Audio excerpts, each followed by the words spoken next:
If you have a permanent injury, which is a little different than permanent disability, permanent injuries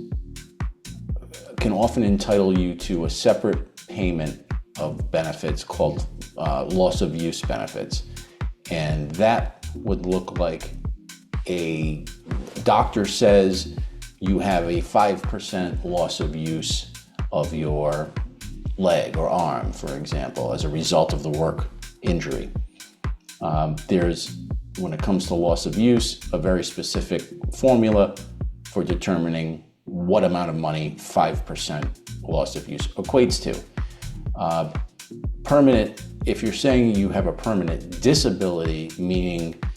you will always be disabled from doing the job you were doing at the time you were hurt,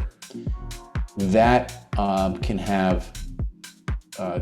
can occur in two contexts. First, if you're only partially disabled, and you could be permanently partially disabled, then unfortunately you're always going to live with that, but you would fall under the general rule, which is that partially disabled people, even if that partial disability is permanent, are only entitled to collect a weekly benefit check for 6 years. If at the 6-year or 312-week mark, and when I say mark, it isn't literally a 312 weeks and it stops. It's once you've received 312 weeks of benefits, which can happen over a longer period of time than 6 years,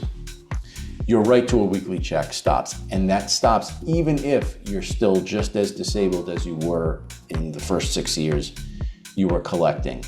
And that's just one of the many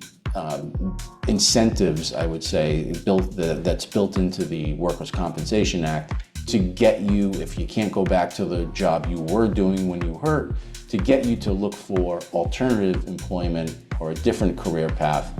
so that you can get back to earning. If you're permanently disabled and you're totally disabled, meaning you fall under the category of persons who can not only not do the job they were injured at, but they're hurt so bad and they are so disabled that they really can't do any employment or perform any work, then that 6-year time frame doesn't apply, which means you could theoretically, if you're totally disabled, collect a weekly check for the rest of your natural life.